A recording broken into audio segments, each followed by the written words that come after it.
This audio clip is of an interview I conducted with journalist Mark Temples at Ashmore Estates, the former Coles County almshouse, in the summer of 2006.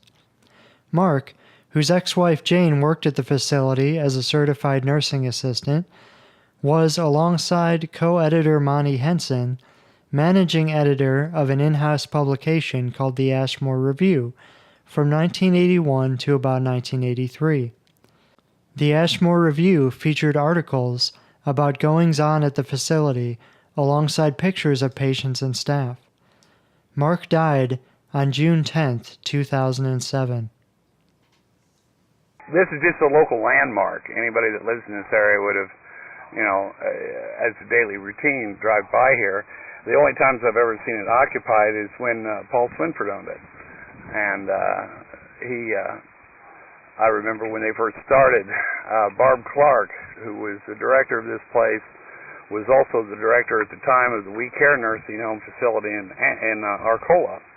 And she left there to come here to start a new facility. And it was kind of, when they first opened, there was only like one or two. But my former wife was... That was around what time was that? 1981. And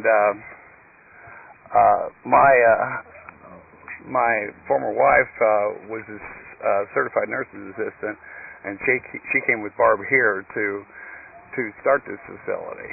And they got a state license and state referral. That's how they got patients, is by state referral. And they were really slow in coming. It took them a while to get it out to enough, people here to, justify the expense and expenditures. But after a while, they eventually got enough clients that it was paying off. Now, you said that you helped write a newsletter or a newspaper for here? Yeah. A lady named Pat Hall was the activity director, and she, her son and I were best friends all through high school, and Pat just got a hold of me, and I've been a writer and journalist all my life, and she said, well, you could teach him how to make a newspaper, couldn't you? And I said, well, with a mimeograph. And that's what they had back then. It was actually a copier. I said it would be difficult, but it's doable. So I taught the staff how to do that, how to put a small newspaper out. And I still have a number of the copies. It was just for the residents? It was just for the residents. It was about Ashmore Estates and about the residents here, and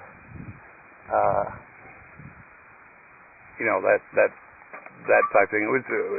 In journalism, it's referred to, or in writing, it's referred to as an in-house organ. Yeah.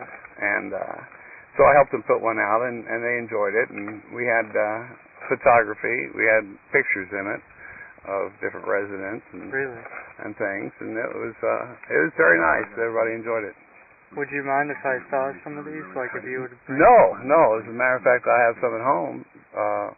We'll have a way for you to come over and look at them. I have them in my library. That'd be great. Yeah. Now I've heard stories from people who used to work here that conditions were not that good, or there's some shady things going on. Like, can you say that that's not true? Or there was some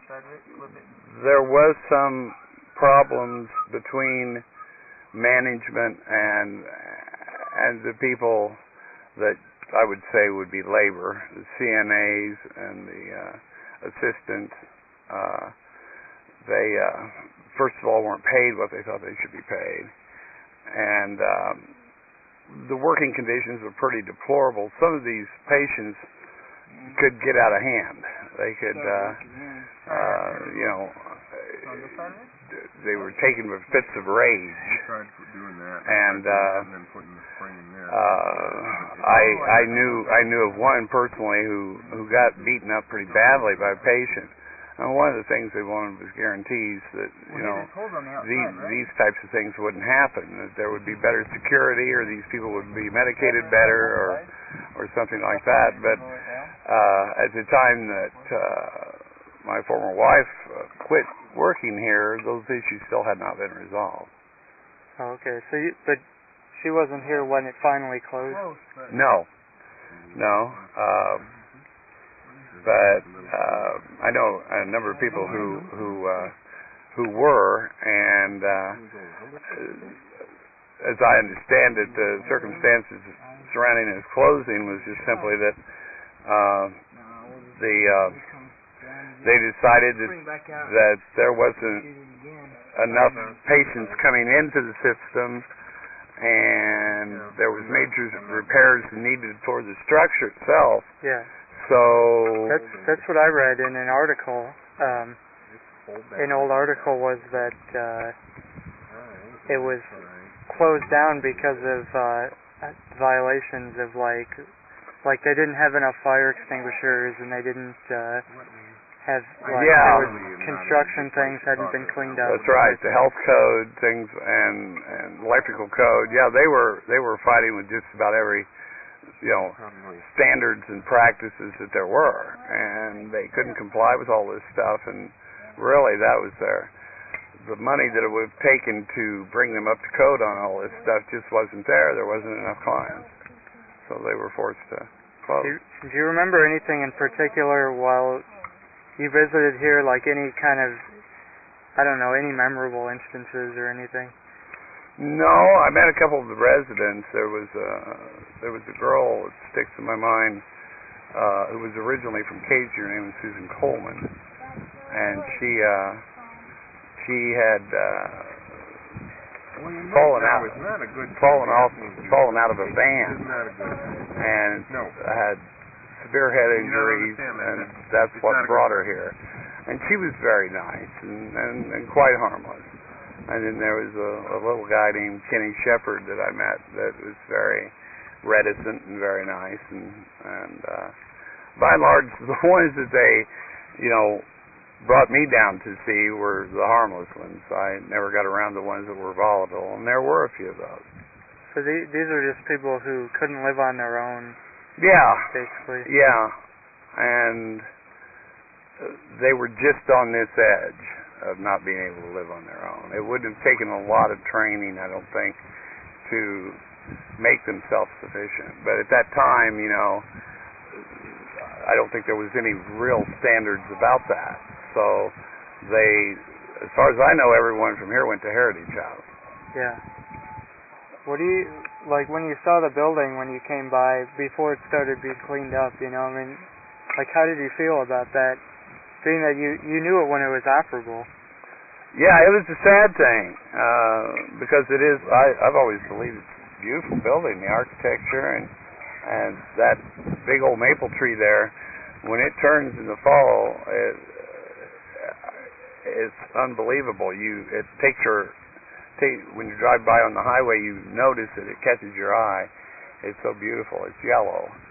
And it was a shame that there was this big structure that was built originally to house people for whatever means. In the beginning, people that were indigent, and then later on, people that were developmentally disabled. And here was a beautiful structure that was meant to take care of people, and it was all alone. It was lonely, and I kind of got that sense from it. Okay. Do you have anything you want to add? Or? No, I think what Scott's doing here and his company is wonderful, and I wholly support that. And it'll be a nice. For one thing, Scott will preserve the history of it, and secondly, it'll get people traveling back and forth to this place, and it'll be a Halloween type thing that they'll associate it with, and I've always said, go ahead and tell ghost stories about stuff, and get your ghost stories right. Yeah. And Scott will make sure they get their ghost stories right. So I'm glad for what's happening here now.